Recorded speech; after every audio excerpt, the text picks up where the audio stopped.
Hello and welcome to yet another episode of Chad O. Jackson Live. Um, Lots in the headlines today, as many of you know. Ron DeSantis threw his hat in the ring officially to run for president of the United States. And, how do you guys feel about that? How do you guys feel about Ron DeSantis throwing his hat in the ring? I know for me, it's kind of a bittersweet feeling because as someone who believes in the 10th Amendment of the Constitution, I believe in state sovereignty. I believe in the uniqueness and the diversity of the states. And to the extent that the state in which you live does not add up to or reflect your values, you have the freedom to go to another state that more closely aligns with your values and your ideals. And so it's for that reason that we have state sovereignty, where the culture of the people in a respective state is represented in that state. And what we have seen happening over the course of the last century and a half or more is there has been politicians and nefarious players who want to, in a sense, break down or deconstruct the idea of what it means to be a citizen, of what it means to live amongst people who align with your values, people who want to break down that notion and to instill in the heads of the American people that we live in a kind of pseudo or de facto monarchy, a federalist monarchy. And it's for this reason that, if you ask the average person about their take on politics, their minds go immediately to who is the president of the United States. That's the only election that people care about. People don't care about who their senators and Congress people and mayors and city council members and school board members are. People don't care about that. They care about who the president is. Most people are wholly ignorant when it comes to the importance and the necessity of a representative government that is divided, where there's checks and balances, where we don't live in a kind of tyrannically ran country. But again, our school systems have beat it into our heads as Americans that we do live in a kind of de facto monarchy. And so where I'm going with this in relation to Ron DeSantis is, to me, Ron DeSantis was the depiction of a governor who was doing it right, or who is doing it right, because he's still the governor. So DeSantis is a picture of a governor who is doing it right, who regardless of what Biden is doing or Congress is doing or the Senate is doing, he is leading Florida and doing a heck of a job at it. And so I think it's important for specifically young people to see that, so they can understand that states can move independently. States can operate sovereignly, regardless of what's going on with the federal government. Far too often what we see with a lot of these Republican governors is they kowtow, capitulate, and basically move in fear of the federal government. And as such, even though you might live in a quote unquote red state, that red state is red in name only, or conservative in name only, because when the rubber hits the road, when it comes right down to it, they are going to do exactly what the federal government tells them to do, because they're afraid of losing federal grants and ways in which federal tax dollars subsidize and supplement those respective states. And so once again, what Ron DeSantis have been doing is exercising what it means to be truly a sovereign state. And it's for that reason that I wish he would have maintained the governor of Florida and retired the governor of Florida, and basically send a signal to governors across the country that this is how you govern a state. So, to me, I'm frankly kind of tired of seeing politicians who do well in a respective spot, and then they feel that the natural next step is to climb the rung of political power, moving from one office to the next. These are what we call career politicians. And again, so it's to that degree that I think I'm bitter on the whole question. To the extent that I think it's a sweet thing, is that, again, Governor DeSantis has demonstrated that he is, of course, an effective governor, and it's good to see a lively and substantive discourse during the general election primary. In other words, a lot of people support Trump, and rightly so. He did a fine job as president during his first term. However, there are some things that Trump has done and has said as of late that's questionable.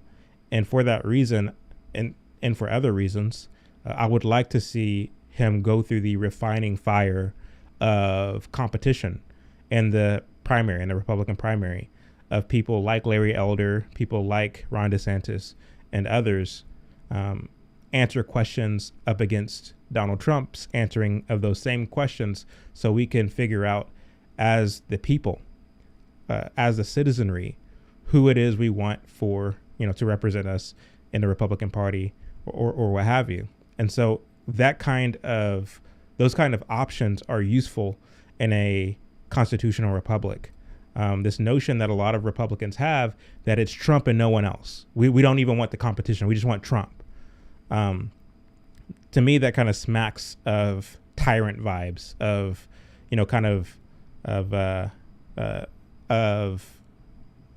communist vibes, to be frank with you. Again, we don't want to centralize the end all and be all and representation of our beliefs in a single person. I don't care if that person is Trump, DeSantis, or whomever. Our loyalty should be to the preservation of our constitutional republic. And, before, you all start saying, well, Trump was a representation of our constitutional republic. Well, was he? I mean, I can acknowledge on the one hand that he was a very fine president, but there were things that he did that were unconstitutional.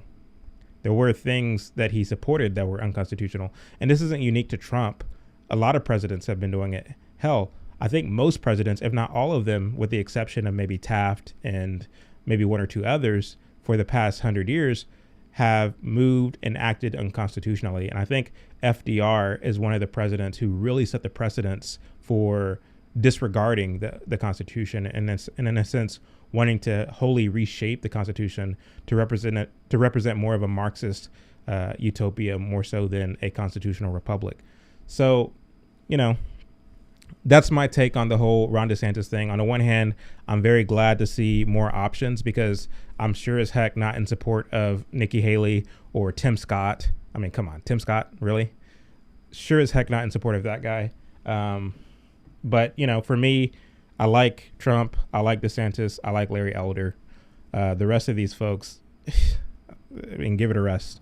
And a lot of people might, say the same thing about Larry Elder, like, oh, he's not going to garner the kind of support that Trump has. And that might be true. But what I like about Elder specifically is the fact that he has dedicated his career to really advocating for personal responsibility, unlike any of the other candidates. Even Trump. Trump doesn't advocate for personal responsibility nearly as much as Larry Elder has. Larry Elder really talks about personal responsibility, how it's incumbent upon men to be fathers. These are the kinds of things that that Larry Elder talks about. And I think that's needed in today's political discourse, because what I've seen both on the Republican side and the Democrat side is this kind of default, mutually understood notion that these politicians have that everything, like all of the questions, all of the concerns that we have as a society has answers rooted in what the government should do about it. And I don't think that that's the right way of going about things. It's a very statist way of going about things to believe that all answers should be centralized and cooped up in what the government does or does not do. Like, no, I believe once again in the sovereignty of the states, the sovereignty of the families, and the sovereignty of the individual. I believe that a lot, if not most, of our problems in society can be handled in the private sector. And I think that's what Larry Elder brings to the table. So I'm very happy to see, even if he doesn't, garner the kind of numbers and support needed to be effective in the Republican primary, I think his voice is very unique compared to the typical kinds of politicians we see vying to become the nominee. And if anything, I think that he will move the conversation and into a needed direction more so than people like Nikki Haley. And I think Chris Christie even threw his hat in the ring. Come on, what are you doing, Chris Christie? Hey, again, I think that if a person believes themselves to be an adequate option for the presidency, there's nothing stopping you from running for president. Kudos to you. Godspeed. I hope you achieve what it is you're trying to achieve. So for me, the more options, the merrier. However, speaking, selfishly, I don't believe Chris Christie would make for a good president. I don't believe Nikki Haley would make for a good president. Sure as heck don't believe that Tim Scott would make for a good president. And what's interesting to me about Tim Scott is, he I believe, is leaning on the fact that he's a black man who happens to be a Republican, who, has managed to be senator for the past however so many years. And he believes that the natural next step is to run for president. He believes that he will bring a degree of decorum and integrity to the office. He believes that a lot of people who are tired of politics as usual, who are tired of Trumpism, will throw their support behind Tim Scott. But what many of you have to understand is that when it comes to Tim Scott, he is a deep state politician. He is. And there's really no distinguishable difference between him and Democrats. And what I mean by that is, here's a guy who got on the Senate floor and talked about how he was accosted by the police and how racism, has haunted him in the same way that it haunts others and all this other nonsense. So it's just very off-putting for me to see a grown man sitting up there crying like that. And in fact, there's a little segment of Uncle Tom 2 where we have him talking about, we are tired of not being able to jog on the street and all this other nonsense, just complete BS. And not only that, this man doubled down by supporting and I think even pushing legislation that heightens regulation for police departments across the country. So you expect me to believe that it's important to have the federal government implementing more regulations on local police departments across the country? No, we shouldn't be empowering the federal government all the more. If anything, we should be rolling back a lot of the useless regulation and control that the federal government has. And so whether, the federal government is being vested with more power by a Republican or a Democrat, I'm going to stand against it, 9 times out of 10 or 10 times out of 10, because I can't really think of anything that I would want to vest the federal government to have control over outside of the bounds of what the Constitution already implements. I can't think of one thing. And so we should be rolling back government control, federal government control. We should be rolling back and getting rid of many of the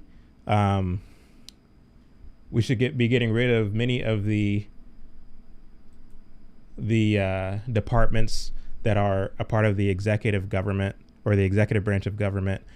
We should get rid of the Department of Education. We should get rid of the HUD department.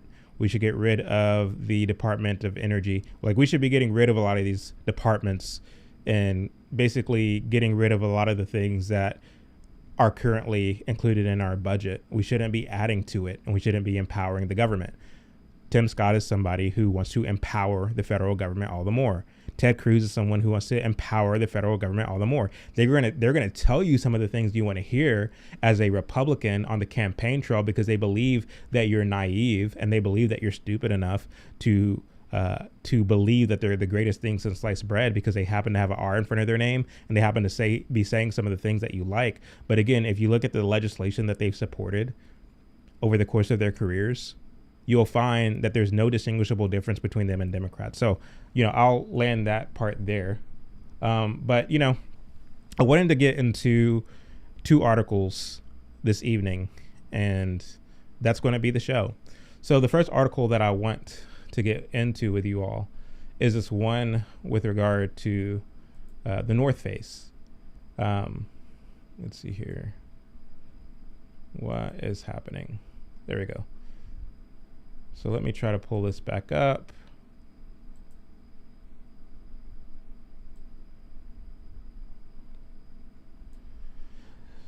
All right, so the North Face.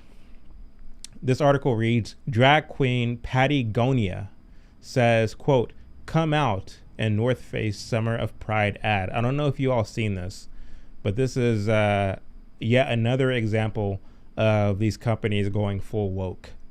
This article reads as follows. The North Face, which I don't know, how many of you are familiar with the North Face. North Face is a clothing brand who specialize in sweaters, jackets, basically light winter wear. That's what the North Face specializes in like heavy coats and things of that nature. It's a brand that is associated with status, with class. That's what the brand is associated with. You typically see, middle to upper middle class people wearing the North Face. The North Face has created a steer when it announced its, quote, Summer of Pride, unquote, outdoor events series with a video on social media starring drag queen Patty Gonia, who encourages viewers to come out. The ad opens with Gonia dressed in all rainbow North Face gear and donning a full mustachioed face of multicolored makeup, saying, quote, "Hi, it's me, Patty Gonia, a real life homosexual," unquote.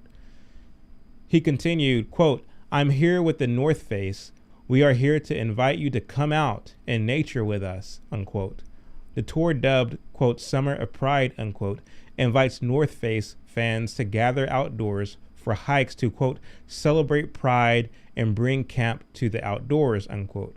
The tour's landing page says, quote, "This tour has everything: hiking, community, art, lesbians making art," Gonia says in the promo video. So, my initial response to this whole North Face going full woke is to think about, first and foremost, who is their primary patron, who is their primary customer base. And again, North Face's primary customer base is middle to upper middle class individuals. Now, one of the things that strikes me about the middle to upper middle class individuals with regard to the political landscape is that here's a group who is, for the most part, silent when it comes to cultural changes. Unlike, the gays and the blacks and the Jews and, the lesbians and everybody else, when it comes to all the quote unquote groups over the vast scope of the political makeup, you'll find that the upper middle class, especially upper middle class white folks, are pretty much silent when it comes to cultural shifts. And there's a number of reasons for that. They're silent because, and this is just my own opinion, many of them are silent because they understand that they have a degree of comfort and they don't want that comfort to be disturbed or interrupted.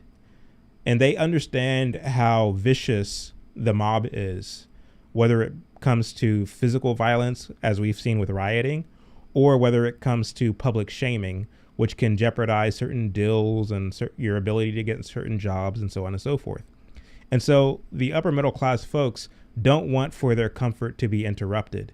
And so as such, they are going to often go along with, whether it be by fully embracing or by capitulating and reluctantly giving into or caving into social and cultural trends that lean left. And so this is the reason why organizations, companies like the North Face can go full woke and not fear losing their customer base. Because at the end of the day, when it comes to folks who wear North Face, there's something about that logo that when you put on that sweater and people see that logo signifies status. That logo signifies class. And they're going to sacrifice the, integrity and principle. They're going to sacrifice that if it means presenting themselves first and foremost as one who has status. They're going to do that on the one hand. And on the other hand, they aren't going to say anything negative about the shift in which culture is going because they don't want for their comfort to be jeopardized. And so it's a very interesting thing that's going on with this aspect of Western culture and Western society. Keep silent and just let things move the way that they're moving for fear of losing comfort, status, and all that good stuff. So, that's my take on it. I understand that some people might disagree with that take, but that's my take, because why else, once again, and not only that, you don't only see that with groups like, or companies like the North Face, you see it also with with companies like, for example, Carhartt. Carhartt's base customers aren't upper middle class folks. They're more so working class folks. They're more so blue collar folks who wear Carhartts, whether it be, the bib overalls and the coveralls and the, work jackets and things of that nature. This group is a little bit more vocal when it comes to the representation of their values and the culture. Now, of course, they get slapped down by the media, who accuse them of being white supremacists and all this other nonsense. But they don't take it without putting up a fight in the same way that the suburban upper middle class folks do. Working class people are more willing to put up a fight than upper middle class folks, and that's just how I see it. And so it's for that reason why Carhartt backtracked on some of the woke stuff that it was doing. Was it last year or the year before? They were more willing to backtrack on some of the woke stuff that they were doing. I don't know that we'll see Carhartt doing it, but I think that there's a lot of things going on. I think on the one hand, it's the people that they're catering to, but also I think it's the fact that these corporations are hiring these DEI representatives and these individuals, these consultants who come in and claim to have a gauge on the pulse or a finger on the pulse of society and the way that things are trending. And they're convincing these corporations that, look, if you want to reach people and if you want to be seen as a virtuous company, the way that you do it is by catering to LGBT. And so they're giving this kind of advice, and these corporations are going along with it.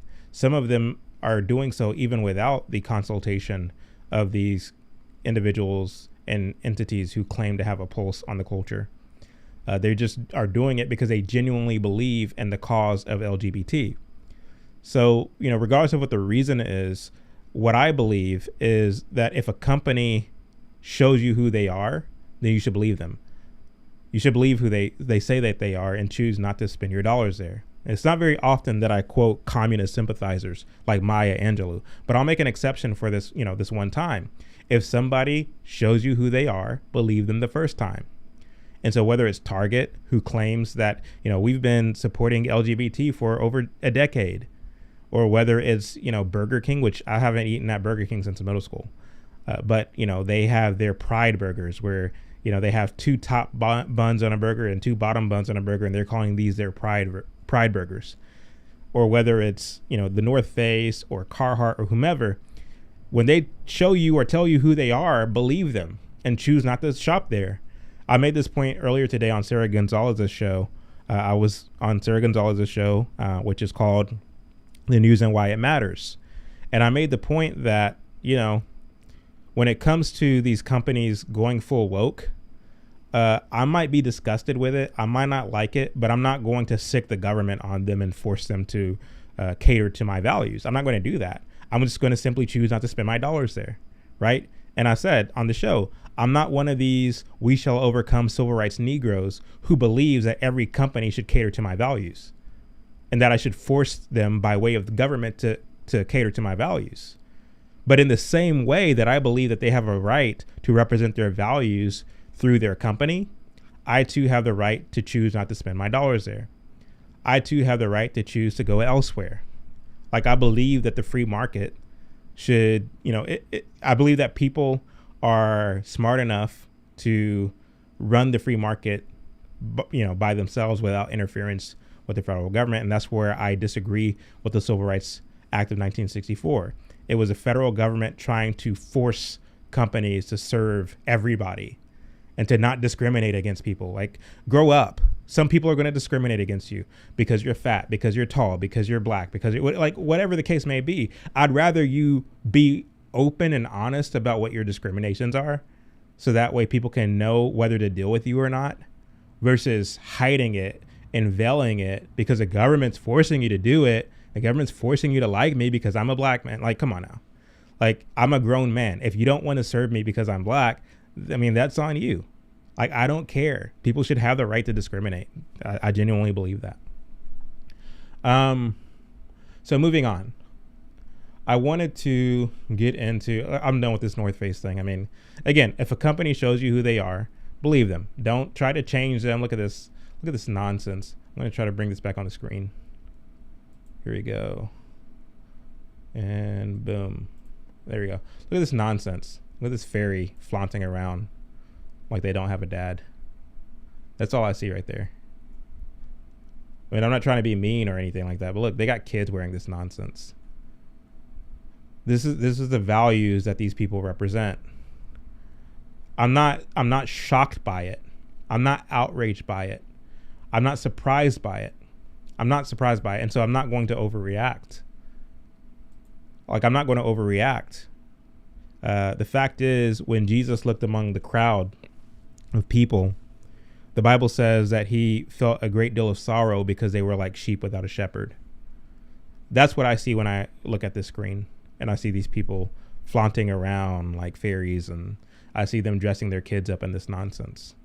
I have great compassion for them because they're like sheep without a shepherd, because they're boldly going to hell and don't realize it, or they don't care. I have compassion for them. I feel sorry for them. I'm not outraged. Can you believe this? No. And the reason I'm not outraged is because they don't claim to be Christians. They don't claim to be believers. You can't expect a sinful world to operate as Christians when they don't claim to be. But the onus is then put on me to abide by the Great Commission, Jesus' Great Commission, to be representative of the gospel, around the world, within the facets of life that I find myself in. As an employer, as a friend, as a brother, as a father, as a husband, wherever I find myself, I'm to be representative of Christ. I'm supposed to share the gospel. That's the commission. And so I can't be angered or outraged by the fact that the world is not acting like Christians. But to the extent that that's going on, I have a obligation, a duty to represent it, to be representative of the gospel and to preach and teach the gospel. And that's how I see that. So moving on, I wanted to share with you all this article, which was written by, what is this? I'm not sure what this publication is. Is this NPR? I thought I had one by NPR, but this seems to be something else. I'm not sure what this is. Oh, it's Hindi News. Okay, this must be a news outlet for Hindu people. But it talks about arranged marriages. Now, a lot of you all don't know this about me, but I'm a believer in arranged marriages. I believe arranged marriages is a good thing. I genuinely do. And the reason I do is because I believe that the Western secular way of dating or getting involved in marriage has proven to be completely destructive and detrimental. And to the extent that people make marriages work, it does require work. It does require intentionality. It does require self-control and all the things. It does. But I think the Western culture that surrounds modern dating and modern marriages encourages divorce more so than celebrates the sanctity of marriage. And in cultures where you have arranged marriages, you have an infrastructure of values that is built up around the prolonging and the health of those marriages.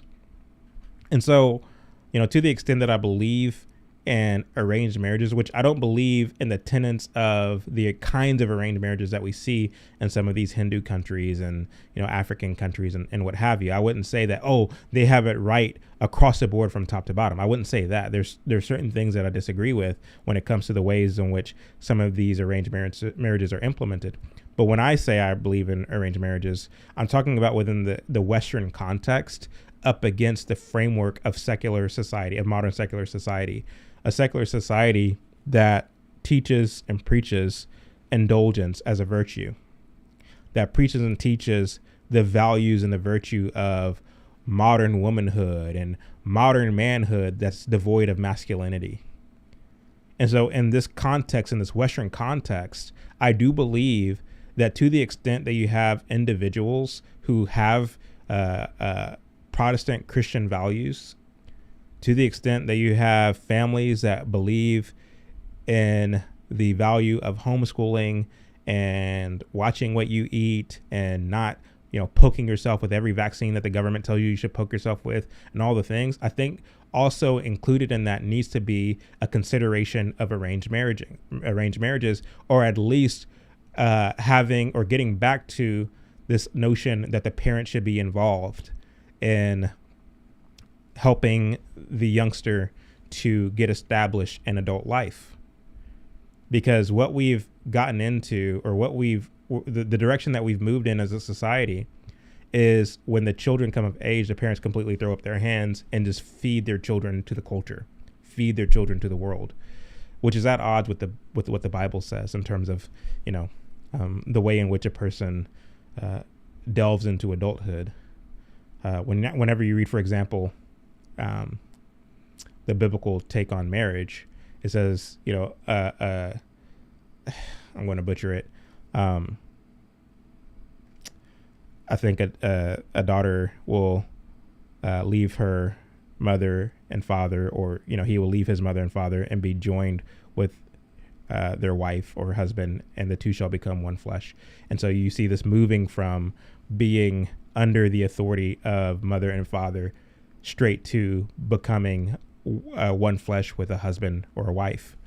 And so obviously, that's not a direct blueprint, but it does give you some kind of sense of the progression of moving once again from the authority of mother and father to starting a family of your own.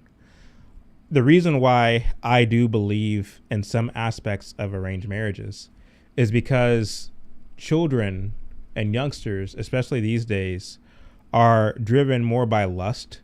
And again, this is part and parcel of the society and culture in which we're living, where indulgence is taught as a virtuous thing. You see it in the music, you see it in the movies, you hear it on the radio and, on the podcasts, and like literally everywhere you look. It's kind of expected that you will go off to college, you'll date a lot of people, you'll have a lot of frivolous sex, you'll settle down maybe in your mid to late 30s and then have children.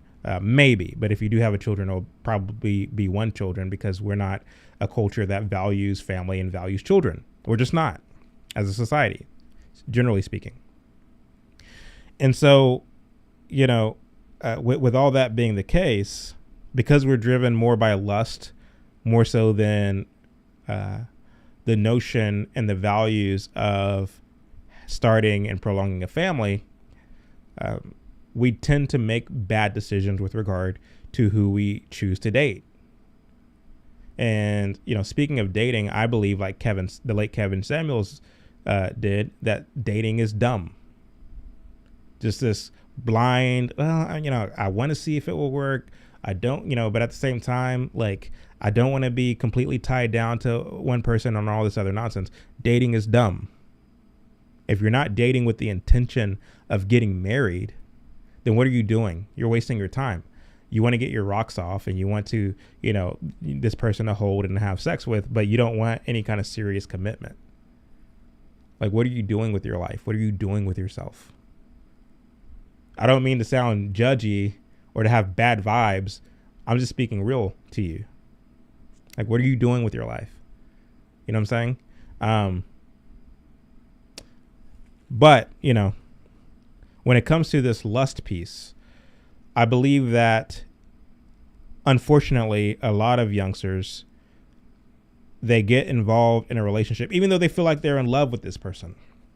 They get involved with, in a relationship and are guided more by their carnal nature than they are by an idea that I want to spend the rest of my life with this person and start a family with this person.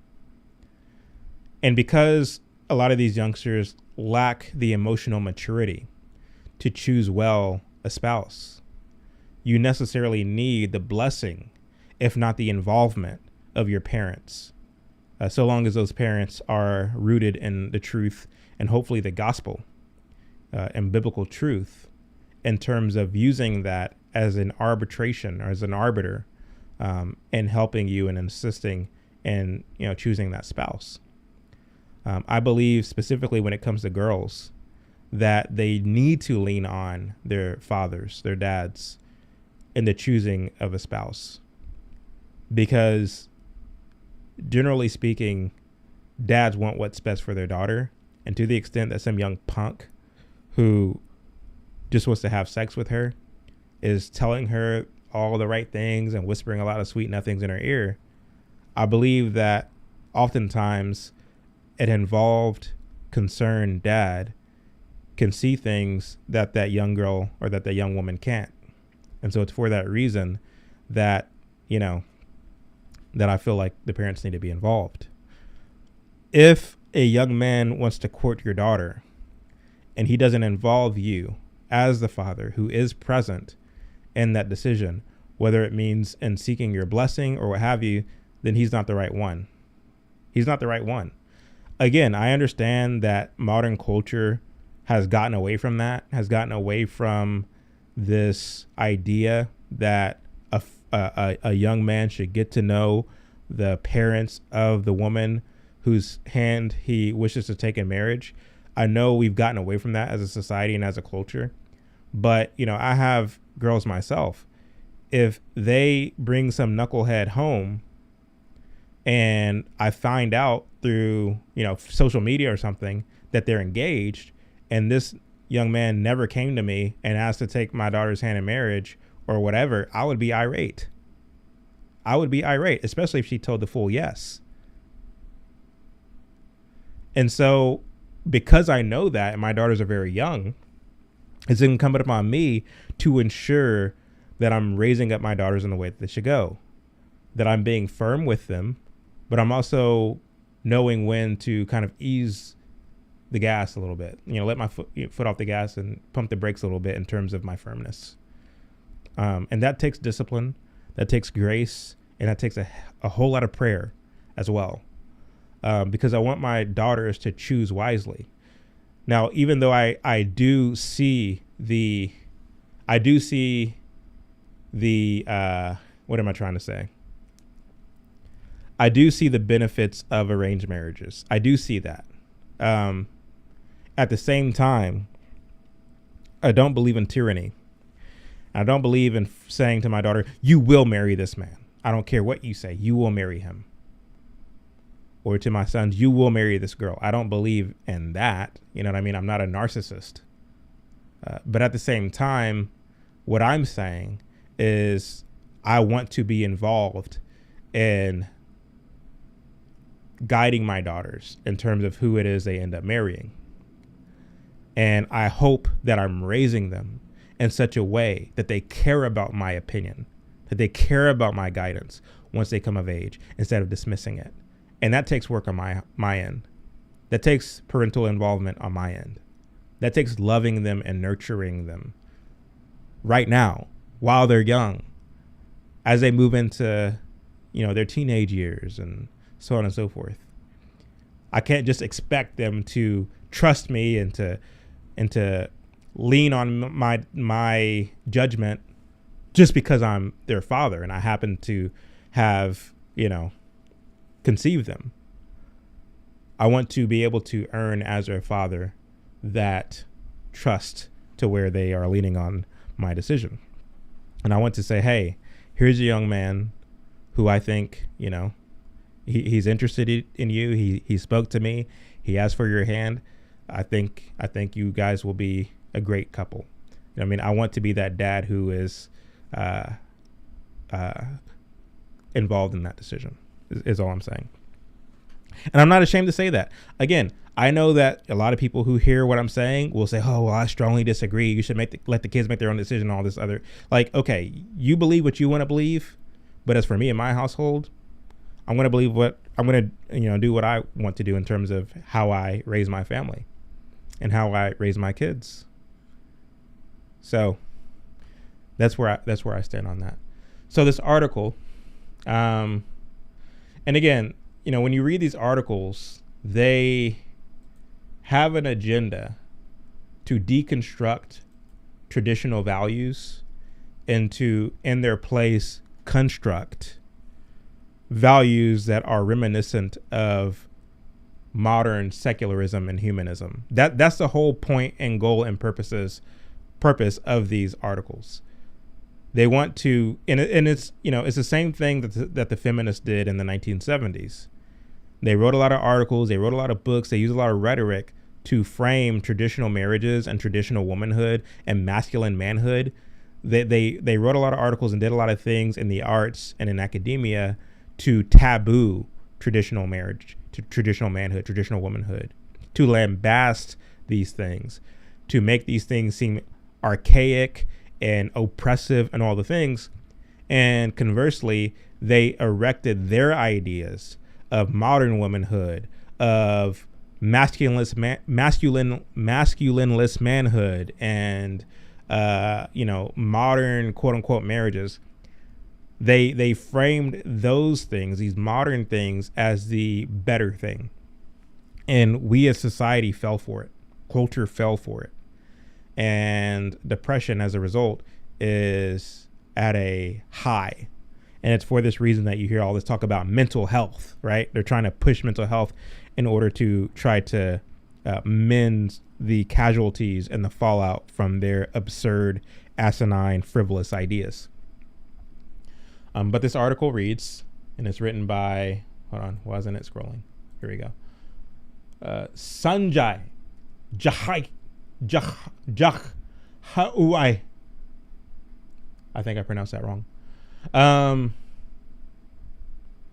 do I get rid of all these ads and whatnot?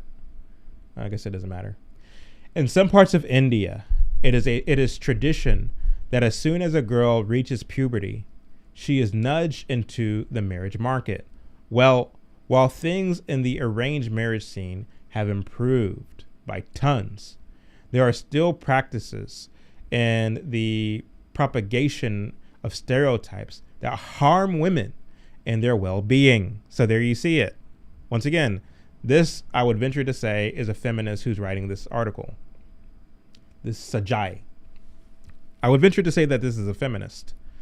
And the whole aspect and the whole, thing about writing an article is you get to kind of mask your radical social justice agenda behind what seems to be high loftiness of literature. So that's typically what we see with these kinds of articles. And that's how deconstruction works. That's how gradual deconstruction works. You want to pull the thread at tried and true traditional ideas and values by pointing out how there is a quote unquote crisis with different aspects of these traditional values. And the whole agenda is to, in a sense, insert more modern secular ideas and frame those modern secular ideas as the better way. So that's what's going on. That's what's going on underneath the surface of these kind of articles written by this feminist Hindi. She says, hold on. Did I scroll down too much? How do I get rid of this ad right here? What did I do?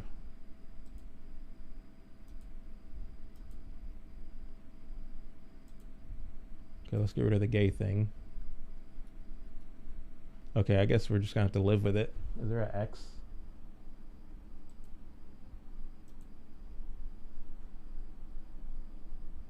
I'm not sure how to get rid of this little ad right here.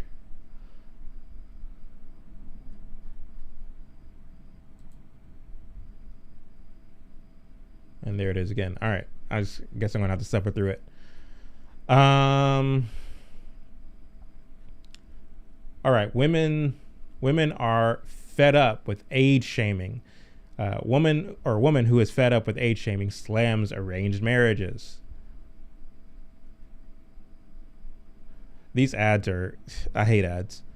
Pointing out one such bane, a woman on Twitter shared her opinions on age shaming in arranged marriage settings. She wrote, quote, "Imagine being rejected by mothers of 28 and 31-year-old men because you're 25 and not 22 years old." And there's a little tweet there.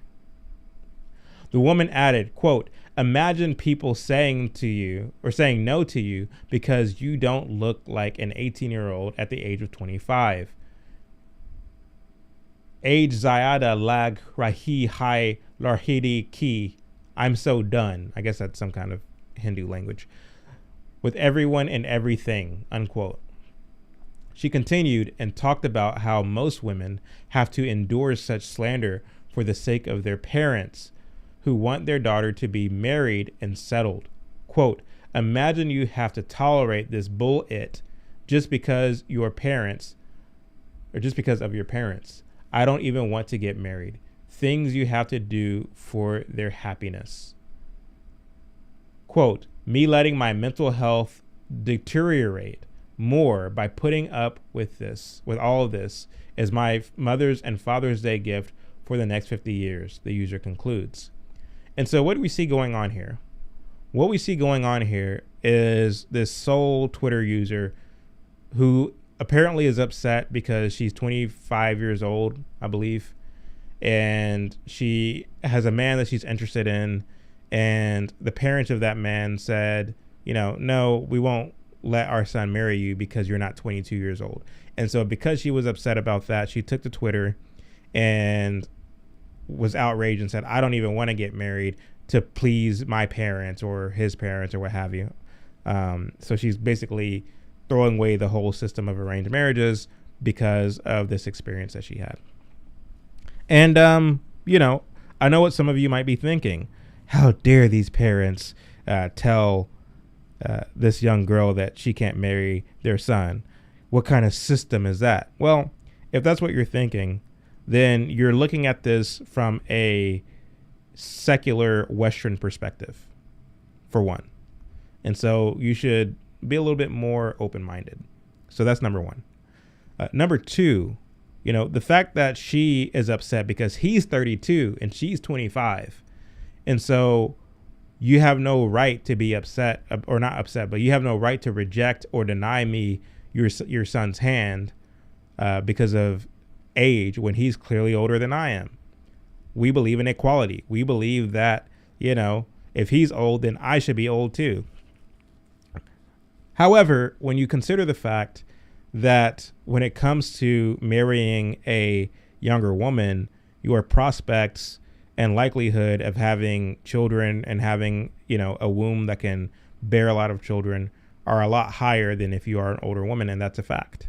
It's just a fact. I didn't make biology. God did. Take that up with him. My wife and I, we got married when I was 22 and she was 21.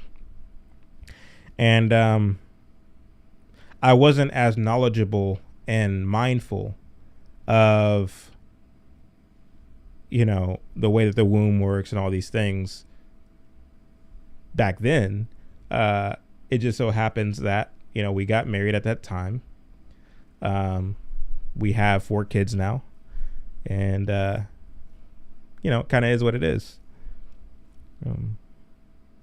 But I think by the time I was 25, she was 25 years old, or, by the time we're in our 30s, because I'm 33 now, by the time we're in our 30s, it's kind of, what are you doing at this time with your life? And there are people who are getting married right now in their 30s, and the thing is like, there's never a quote unquote wrong time to get married. There's an ideal time to get married. There's an ideal time to have kids, but there's never a quote unquote wrong time to do these things. But again, in a free country like the United States, it would seem to me that, even though you have the freedom to indulge and to, waste your 20s by having a lot of frivolous sex and dating around and all these things and trying to get your career established and all this other nonsense. It seems to me that the most important thing you should do is to get yourself established in a family. That's just my opinion.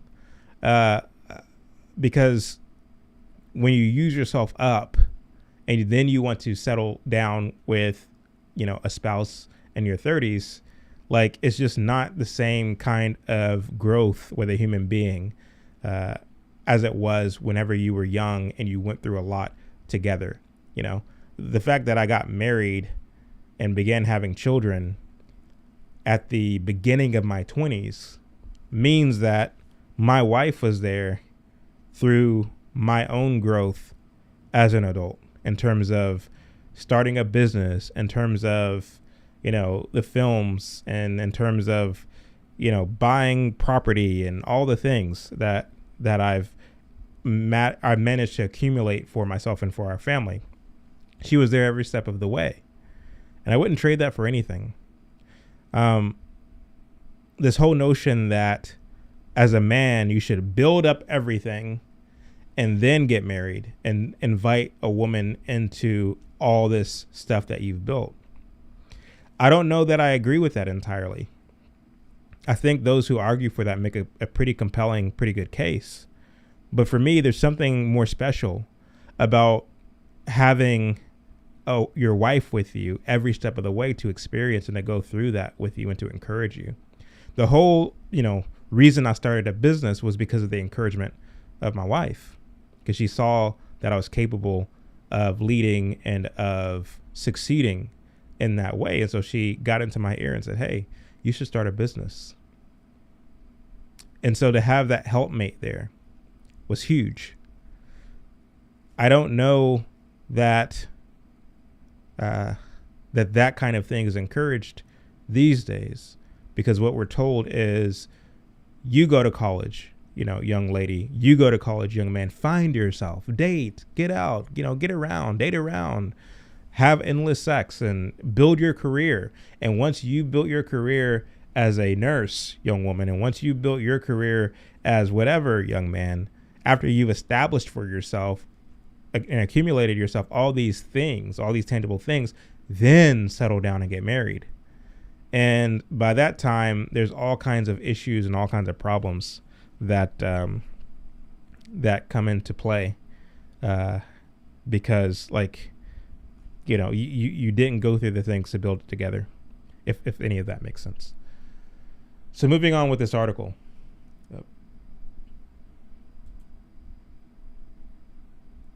Let's see here. Why did I get out of it? Let's go back to it. There we are. Folks on the internet sympathized with the user. People online sympathized with the woman, as most commented things like, "Same, sis." One user shared her anecdote about being rejected for her height. "Bruh, I got rejected by a father of a 29-year-old 5'7" guy because I'm 5'2", saying, quote, height kem hi ladich ki.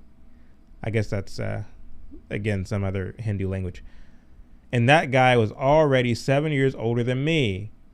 With Desi parents think, or who the heck does parents think their boy is? Is this written weird or is it me? It might be me, for all I know.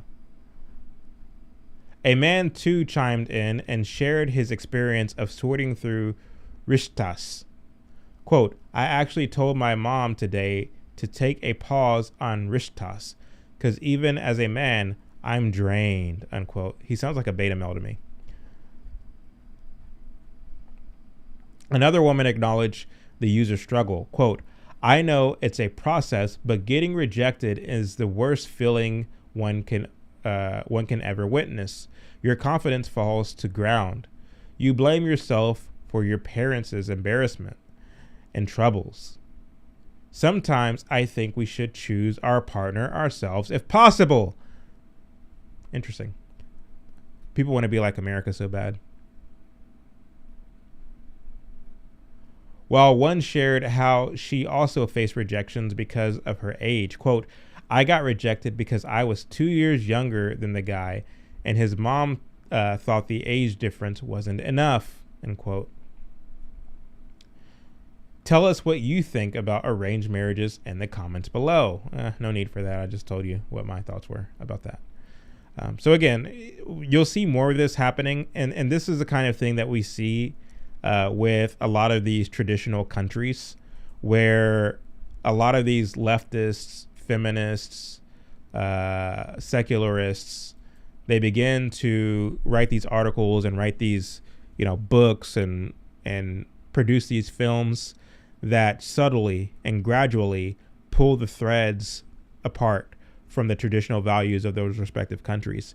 And the whole objective is to get the youth talking and to get them or to invoke. The whole point is to evoke in them this kind of discontent with the traditional values of their respective countries, that there might be some kind of uprising where there is a cultural revolution where people begin to adopt secular values in those countries and to do away with the traditional cultural values that made those countries what they are. And so, in my opinion, in my own humble opinion, this is all part and parcel of a global agenda. It just is. And you see it happening not only in places like India, but you see it happening all over the world. Now, I'd much rather take America over India. But when I see America, what I see is a double-edged sword. On the one hand, we live in the greatest, freest country on planet Earth. So there's that. On the other hand, because we're poorly educated, and because we don't know what it takes to prolong and preserve and defend our constitutional republic, we allow for demagogues like the one who wrote this article to, in a sense, gradually shift our values, and we go along with it.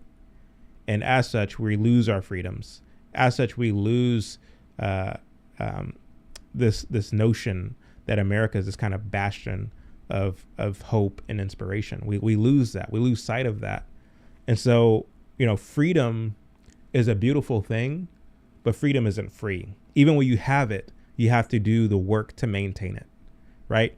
And so, again, while I do appreciate and am grateful for the freedom of America, the freedom of this country, and I do obviously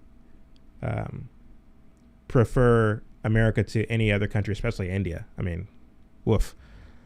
At the same time, I can acknowledge the fact that our freedom has allowed these Marxists to kind of run rampant in terms of spreading their poisonous ideology and targeting the children with it, because they wish to use the children as a battering ram against all that which is sacred, against all that which is traditional, against all that which is true and honorable. And they hope to use the children to usher in a Marxist global agenda. And so we see that happening all over the place in a very inundative way. You saw it in the article with the, North Face trying to move its customer base to be more accepting of LGBT values, which LGBT, for all intents and purposes, is a movement that seeks the utter destruction and chaos of Western civilization. It just is. It's not just me saying this. This is well documented in the early literature of the gay liberation movement. Or whether it's the second article we wrote, which is trying to deconstruct arranged marriages in India. And again, if you have an opinion on this, if you believe that arranged marriages are wrong in India, they shouldn't be doing this. They should, okay. Again, you're judging this from a purely Western secular mentality. And when you begin to look at the casualties, the social casualties, the individual casualties of modern Western dating